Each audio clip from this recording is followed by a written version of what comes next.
정체성을 찾아서라는 제목으로 우리 말씀을 좀 나눠보도록 하겠습니다. 오늘 본문에는 우리가 잘 알고 있는 사사 기드온에 대한 그런 내용이 나타나고 있죠. 되게 유명한 사사 중에 한 명으로 우리가 잘 알고 있는 그런 내용입니다. 하지만 오늘은 이 기드온의 모습에 집중을 하기보다는 이 사사기의 의미나 이 원인에 대해서 왜 이럴 수밖에 없었는지를 조금 더 생각해 볼 수 있는 그런 시간이 되었으면 좋겠습니다. 우리가 잘 알고 있는 이 여호수아서 있죠. 그 여호수아서의 핵심이 무엇이냐 하면요, 약속의 땅을 정복하고 정착하는 것에 있었습니다. 우여곡절이 많이 있었지만 결국 이스라엘 백성들은 가나안 땅에 정착을 하게 됩니다. 그렇다면 이스라엘 백성들은 이 약속의 땅인 이 가나안 땅에서 안식을 누리면서 평안하게 살아가야 하는 것이 맞는 겁니다. 그러나 사사기는 이스라엘 백성들이 오히려 안식을 누리지 못하고 있는 것을 우리는 성경을 통해서 확인을 하게 되지요. 오히려 고통을 당하고 어려움을 당하게 됩니다. 그렇다면 그 이유가 무엇이겠습니까? 우리가 앞선 장에서 확인을 해보겠지만 이 2장을 보면 2장 10절은 이렇게 이야기를 합니다. 2장 10절입니다.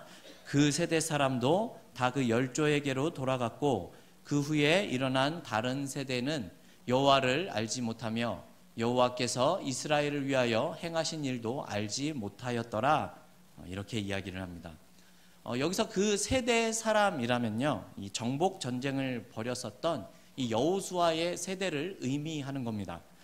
그런데 이들이 이 세상을 떠나게 되었고 그 이후의 세대가 나타나게 되는데요, 이 세대는 하나님을 알지 못하고 자신의 그 조상들에게 역사하셨었던 그 하나님 또한 알지 못하는 그런 세대를 의미하는 말입니다.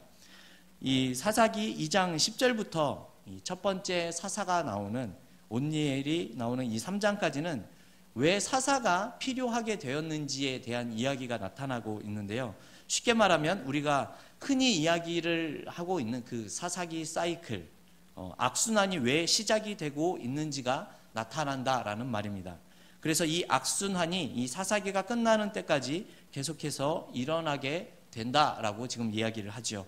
우리 사사기 2장 16절과 17절 말씀을 우리 같이 한번 읽어보도록 하겠습니다. 16절부터 읽습니다. 여호와께서 사사를 세우사 노력하는 자의 손에서 그들을 건져내게 하셨으나 그들이 그 사사도 청종치 아니하고 돌이켜 다른 신들을 음란하듯 쫓아 그들에게 절하고 여호와의 명령을 순종하면 그 열조의 행한 길을 속히 치우쳐 떠나서 그와 같이 행치 아니하였더라. 아멘. 네. 하나님을 알지 못하는 그 세대들이 어려움을 당하게 되자 하나님께서는 이 사사를 통해서 그들에게 구원을 허락하십니다. 그럼에도 이들은 오히려 다른 우상을 찾게 되었고 하나님을 섬기지 않았다, 그러한 내용입니다. 이것이 이 악순환의 모습이 앞으로 계속해서 반복이 될 것이고 성경이 그것을 증명하고 있다라는 것이죠. 3장부터 우리는 이 온니엘과 에훗과 삼갈 그리고 드보라에 이르기까지 이 4명의 사사에 대해서 살펴보게 됩니다. 그런데 이 과정에서는 우리가 이 사사가 등장하기 전에 무엇인가 동일한 내용이 반복이 되어 있다라는 사실을 알게 됩니다. 먼저 사사 온니엘이 처음에 등장할 당시를 보면요, 이스라엘이 처한 상황은 이러합니다. 3장 7절 말씀을 제가 읽도록 하겠습니다. 이스라엘 자손이 여호와의 목전에 악을 행하여 자기들의 하나님 여호와를 잊어버리고 바알들과 아세라를 섬긴지라, 이렇게 말합니다. 그리고 두 번째 사사인 에훗이 등장했을 때의 상황은 3장 12절에서 이렇게 이야기를 합니다. 이스라엘 자손이 또 여호와의 목전에 악을 행하니라. 이스라엘 자손이 여호와의 목전에 악을 행함으로 여호와께서 모압 에글론을 강성케 하사 그들을 대적하게 하심에, 이렇게 얘기를 합니다. 세 번째 사사인 이 삼갈의 경우에도 성경에는 나타나고 있지는 않습니다. 하지만 이 이스라엘이 블레셋에 의해서 어려움을 당하고 있는 그런 상황을 보았을 때 여기서도 이스라엘이 하나님께 악을 행했다라고 생각할 수 있을 것 같습니다. 그리고 네 번째 사사 드보라가 등장했을 때는 어떻습니까? 4장 1절 말씀은 이렇습니다. 에훗에 죽은 후에 이스라엘 자손이 또 여호와의 목전에 악을 행하매, 이렇게 이야기를 합니다. 우리는 이 말씀들에서 공통적으로 발견할 수 있는 부분이 있는데, 그것이 무엇이냐면 이스라엘 자손이 여호와 앞에서 악을 행했다라는 것입니다. 그리고 또 하나 반복되는 말이 있는데, 그것이 무엇이냐면 또라는 말입니다. 또. 여러분, 이 또라는 의미가 무엇입니까? 어떠한 사태나 그 행동이 반복적으로 계속해서 일어나는 것을 뜻하는 그런 말입니다. 그렇다면 여기서 이스라엘 백성들이 계속해서 반복하고 거듭하고 있는 그런 모습들이 무엇입니까? 그것이 바로 여호와의 목전에서 악을 행하고 있었다라는 그러한 내용이지요. 여러분, 오늘 본문도 보겠습니다. 우리 6장 1절 말씀을 같이 한번 읽어보겠습니다. 1절입니다. 이스라엘 자손이 또 여호와의 목전에 악을 행하였으므로 여호와께서 7년 동안 그들을 미디안의 손에 붙이시니, 네, 이렇게 이야기를 하죠. 이 말씀에서도 동일하게 나타나고 있는 그 내용이 무엇입니까?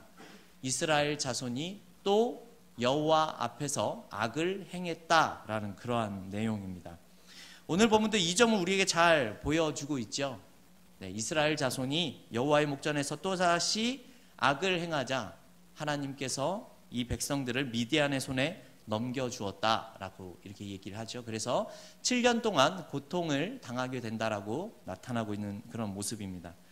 여러분, 이 7년의 세월은 사실은 그 이전에 나타나고 있는 모습에 비하면 짧은 세월이라고도 할 수 있습니다. 하지만 그 내용을 우리가 좀 들여다보게 되면요, 그 기간 동안 이스라엘은 말할 수 없는 그런 혹독한 세월을 보내야만 했다라는 것을 우리가 생각할 수 있습니다.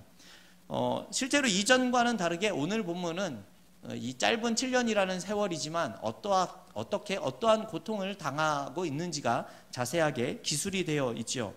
그리고 이 당시는 미디안뿐만이 아니라 아말렉과 동방의 사람들까지 같이 가세해서 이스라엘 백성들을 괴롭히고 있다는 사실을 우리가 알게 됩니다. 이스라엘에는 식물도 하나도 남겨두지 않았고 양이나 소나 나귀 같은 가축 또한 남겨두지 않았다고 말을 합니다.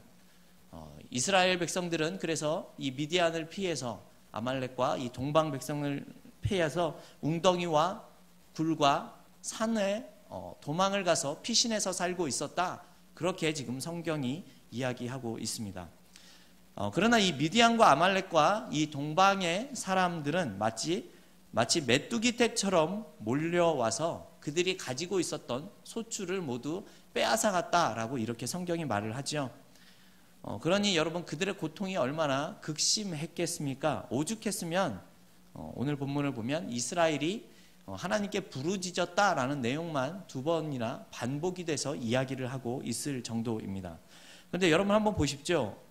보통 이제까지는 이스라엘 백성들이 고통을 당하게 되면, 하나님께 부르짖게 되면 하나님이 어떠한 조치를 취하시게 됩니까? 사사를 보내셨습니다. 그래서 이들을 구원하는 모습을 우리가 성경을 통해서 확인을 하죠. 하지만 오늘 본문의 내용은 조금 다릅니다. 하나님은 그들의 부르짖음을 들으셨고, 그래서 기드온이라는 우리가 잘 알고 있는 사사를 예비하셨습니다. 그런데 이 기드온이 사사로서 본격적으로 활동을 하기 이전에 하나님은 이스라엘에 한 선지자를 보냈다라고 성경이 증거를 하고 있습니다. 우리 오늘 본문에 나온 8절 말씀을 우리가 같이 한번 읽어보도록 하겠습니다. 8절 말씀입니다. 여호와께서 이스라엘 자손에게 한 선지자를 보내사 그들에게 이르되, 이스라엘 하나님 여호와의 말씀에 내가 너희를 애굽에서 인도하여 내며 너희를 그 종 되었던 집에서 나오게 하여. 아멘. 이렇게 이야기를 하죠. 하나님은 사사를 택하셨습니다. 하지만 이 사사보다 선지자를 먼저 보내십니다. 여러분, 선지자가 어떠한 사람입니까? 하나님의 뜻과 말씀을 그 백성에게 대신 전달을 하여서 하나님의 뜻을 드러내는 사람이 바로 선지자입니다. 이스라엘이 이 고통 가운데서 하나님께 부르짖고 있자 왜 그들이 이와 같은 처참한 지경에 이르게 되었는지를 지금 명백히 말씀해 주기 위해서 하나님께서 선지자를 보내셨다라는 그런 의미입니다. 여러분, 이 선지자를 보내시는 이유는요, 한마디로 얘기를 하자면요, 이 이스라엘 백성들의 정곡을 찌르기 위해서입니다. 이들을 구원하기에 앞서서 너희가 어떠한 잘못을 했는지를 선지자를 통해서 미리 이야기를 하고 있다라는 것입니다. 왜냐하면 선지자가 하는 말은 사람의 권위가 아니라 하나님의 권위로 이야기를 하고 있기 때문에 그렇습니다. 이스라엘은 이 선지자의 말을 하나님의 말씀으로 들어야 했다라는 것이죠. 이 선지자는 그리고 9절과 10절 말씀을 통해서 이렇게 이야기를 합니다. 여호와께서 출애굽 사건을 통해서 이스라엘이라는 국가에 정체성을 부여하고 나라를 세우셨다라는 것이죠. 그리고 그들에게 이 가나안 땅을 주심으로써 이 여호와 하나님은 이 가나안의 신들보다 우월하다라는 그런 내용을 입증을 하고 계시다라는 겁니다. 10절을 보면 나는 너희의 하나님 여호와니 라고 이렇게 말씀하고 있는 내용을 보셔도 우리가 하나님께서 이스라엘 백성과 그 언약을 맺으셨고 그 언약대로 신실하게 이루어 가시는 하나님이심을 우리가 알 수 있는 그런 내용입니다. 그래서 내가 너희를 애굽에서 이끌어냈고 이 가나안 땅에 정착할 수 있도록 도와주었다라는 그러한 내용인 겁니다. 너희의 역사 속에서 나는 진실한 너희의 하나님이 된 것이다 라고 말씀해주고 있는 그런 내용이 담겨져 있는 겁니다. 그런데 선지자가 10절에서 하는 말은 너희가 내 목소리를 청종치 아니하였느니라 였습니다. 여러분, 이 말이 의미하고 있는 것은 너희가 지금 당하고 있는 일들이 너희 자신이 하나님과의 그 약속을 저버렸기 때문에 일어나는 일이다라는 말입니다. 우리가 잘 알고 있는 신명기 28장의 그 축복과 저주의 말씀처럼 그것이 이러한 것들을 증거하고 있다라는 겁니다. 여러분, 앞서 말씀을 좀 드렸지만 이들이 가나안 땅을 정복하고 이곳에 정탐을 한 것은 하나님이 이곳이 축복의 땅이며 그 땅을 주셨기 때문에 그렇게 한 것입니다. 실제로 12명의 정탐꾼이 있었죠. 그 중에 우리가 잘 알고 있는 갈렙과 여호수아는 이 가나안 땅이 젖과 꿀이 흐르는 땅이다 이렇게 평가를 했었습니다.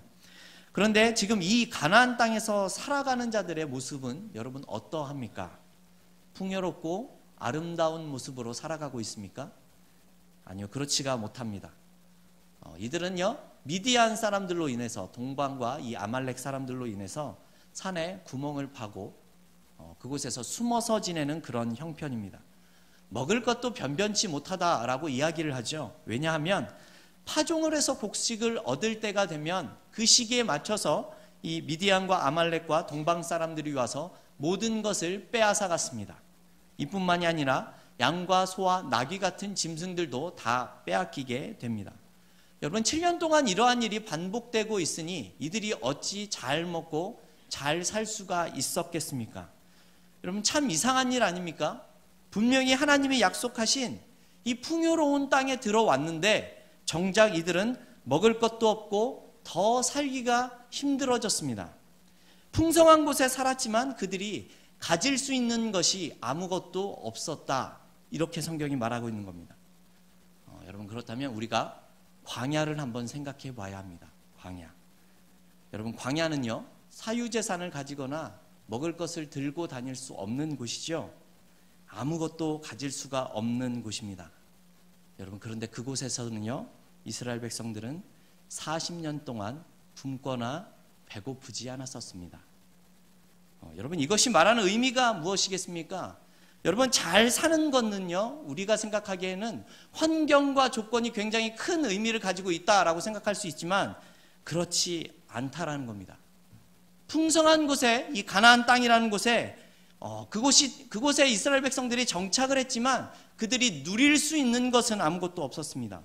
하지만 아무것도 없었던 이 황무지 같은 광야이지만 이곳에서 이스라엘 백성들은 굶거나 배고프지 않았다라고 성경은 이야기합니다.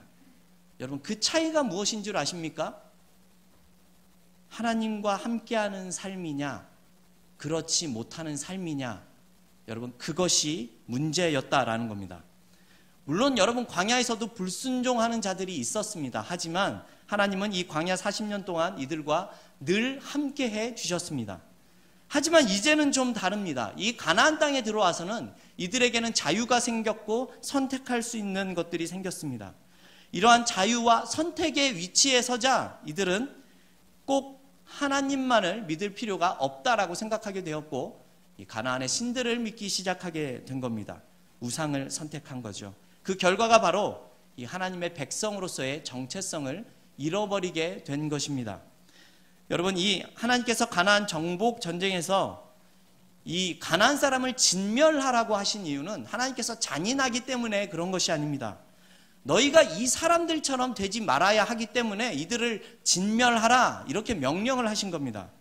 이 좋은 땅에서 너희들은 이 우상을 몰아내고 이곳에서 하나님의 나라를 세우고 하나님의 백성답게 살아가라고 하나님께서 이 가나안 땅을 허락해 주셨다라는 겁니다. 그런데 이 원주민을 쫓아내지 않았고 그들의 삶을 선택하고 그들과 함께 살아간 결과가 지금 이렇게 나타나고 있다라는 것이지요. 그래서 이스라엘 백성들의 삶에는 고통이 찾아오게 된 겁니다.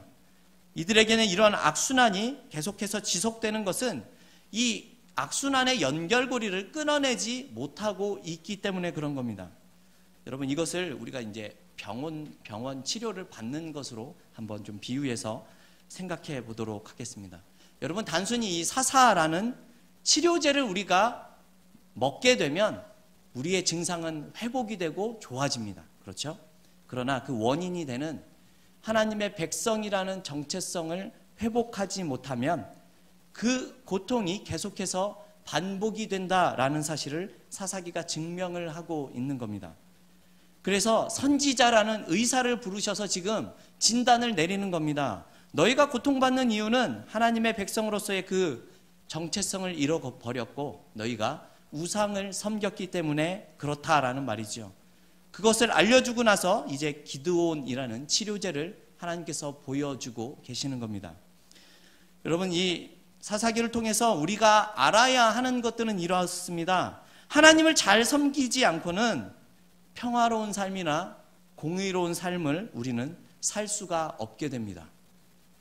생명이나 진리가 이러한 것들이 하나님을 섬기지 않고는 우리의 삶에서 절대로 나올 수가 없다라는 뜻입니다. 이 사사기에서 이스라엘 백성들이 고통을 겪는 이유는 분명히 하나님을 제대로 섬기지 않아서라고 성경은 증거를 합니다. 하나님의 백성으로서의 그 정체성을 잃어버렸기 때문에 이방 민족들과 가나안 백성들과 똑같은 모습으로 살아갔기 때문이라고 성경은 말하고 있기 때문이죠. 이 사사기의 이스라엘 백성들의 모습은요, 자신의 정체성에 대해서는 문제를 삼지 않습니다. 그러면서 계속해서 하나님께 이 사사라는 치료제만을 구하고 있기 때문에 그렇습니다. 여러분, 기드온과 같은 사사, 그런 치료제를 계속해서 구한 거죠. 그런데 사실 기드온은요, 우리가 생각하는 것만큼 그렇게 대단한 인물은 아닌 것처럼 성경은 진술을 합니다. 하나님께 믿음이 있고 모범이 되는 그런 행동이나 모습을 많이 보여주지 못했기 때문에 그렇습니다. 오늘 우리가 읽지는 않았지만 그 밑에 나오는 내용들을 보면요, 14절을 보면 너의 힘으로 미디안의 손에서 구원하라, 하나님께서 이 기드온에게 이렇게 말씀을 하십니다. 그런데 그 말씀을 듣고 기드온이 하나님 앞에 그 말씀대로 믿고 행한 것이 아니라 제사를 드리면서 표징을 구하고 얻게 됩니다. 그리고 이 번제물이 타는 것을 보고 진짜 하나님이 살아계시기는 한가 보네 라는 그런 생각을 했는지 약속과 그 하나님께서 행하신 일들이 믿을만하다라는 사실을 알게 된 것 같습니다.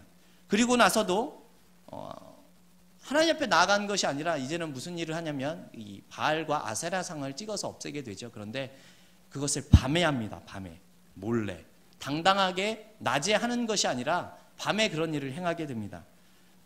여러분, 그리고 심지어 이 바알과 아세라상을 부쉈으면 칭찬을 받아야 할 일임에도 불구하고 동족들, 즉 이스라엘 백성들에게 죽임을 당할 뻔한 그런 내용들이 나타나게 되죠. 여러분, 이것이 이스라엘 백성들의 지금의 현재의 모습이고 그들의 정체성이 어떠한지를 보여주는 그런 내용입니다. 마치 가나안 백성들의 모습과 차이가 나지 않고 하나님의 백성다운 모습은 드러내지 못하고 있다는 겁니다.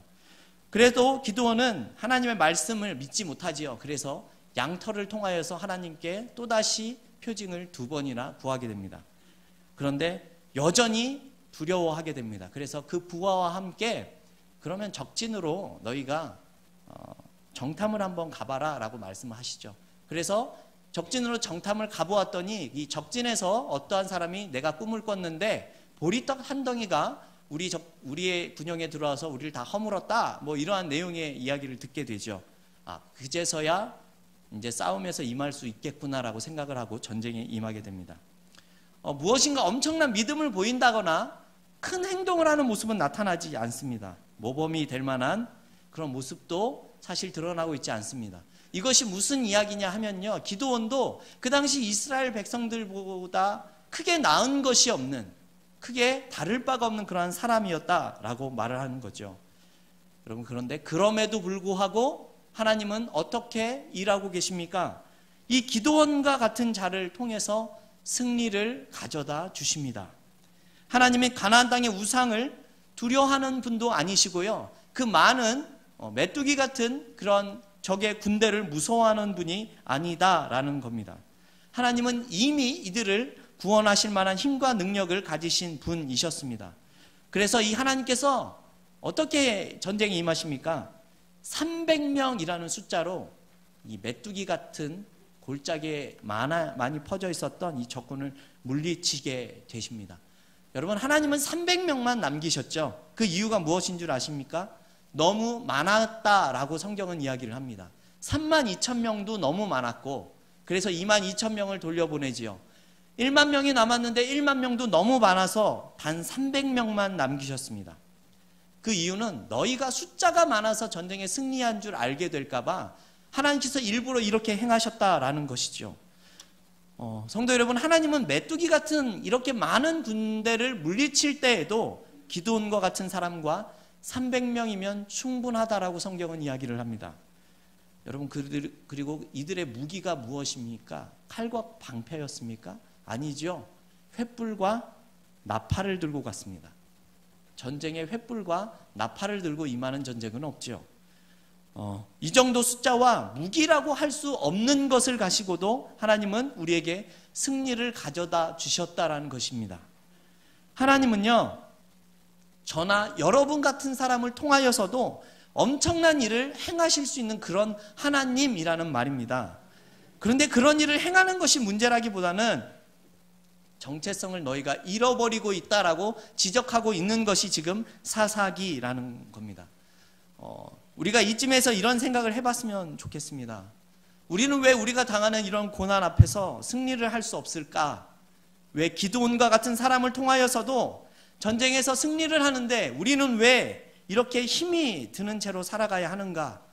왜 우리는 이렇게 고통을 받아야 하는가? 라는 생각을 해봤으면 좋겠습니다. 사사기는 우리가 하나님의 백성으로서의 그런 정체성을 보여주지 못했기 때문에 이럴 수밖에 없었다라고 이야기를 합니다. 너희가 지금 세상 사람들과 똑같은 모습으로 살아가기 때문이다, 이렇게 말씀하고 있다라는 거죠. 앞서 말씀을 드렸지만 우리가 하나님을 제대로 믿지 못하면 하나님께서 주시는 그런 평안이나 그런 정의나 공평이나 진리나 생명 같은 것들이 우리 자신에게서는 절대로 얻어질 수 없다라는 사실을 우리는 알고 있어야만 합니다. 하나님이 허락하지 않으면 우리는 먹는 것도 자는 것도 절대로 받을 수 없고 얻을 수 없다라는 것을 깨달아야 한다라는 겁니다. 결과가 무엇이냐면 고통과 고난일 뿐이라는 것이죠. 저는 이 가나안 백성들처럼 우상 숭배는 하지 않았습니다 라고 생각하시는 분들이 많이 있을 것 같습니다. 하지만 골로새서 3장 5절은 이렇게 표현을 합니다. 탐심은 우상 숭배니라 라는 말씀이 있습니다. 탐심이 우상 숭배라고 이야기를 합니다. 뭐 대단한 것을 만들어 놓고 그것을 섬겨야 우상 숭배가 아니라 탐심하는 마음이 있으면 그것이 곧 우상 숭배라고 골로새서는 이야기를 합니다. 무슨 말입니까? 탐심, 즉 내가 원하고 바라는 것을 이루어주는 것이 우상이라고 얘기를 한다는 거죠. 이 말은 우상이 우리가 뭔가를 원하고 바라는 것을 이루어주는 수단이 되고 있다는 겁니다. 우리가 가지는 어쩌면 세상적인 기대일 수도 있지요. 그러나 하나님은 이런 우상을 미워하십니다. 무슨 말인가 하면요, 하나님을 바라고 원하는 것이 아니라 다른 어떤 것을 구하고 바라는 것이 바로 우상 숭배이기 때문에 그렇습니다. 여러분, 혹시 이 사사기의 이 악순환의 모습이 우리의 모습과 닮아 있지는 않으십니까? 무엇인가 이 반복되는 죄악이 있지는 않으십니까? 끊어내지 못하는 무엇인가 우리에게 있지는 않은지 우리가 생각해 보았으면 좋겠습니다. 결과적으로요, 여러분, 우리는 하나님을 섬겨야 합니다. 하나님의 자녀로 사는 그런 명예를 지키면서 우리는 살아가야 합니다. 그것으로 우리의 악순환이 끊어질 수 있고, 그것이 우리가 하나님의 백성답게 살아가는 것입니다. 이제는 하나님의 이 백성다운 정체성으로 이 세상을 살아갈 수 있는 저와 여러분이 되시기를 주님의 이름으로 소망합니다.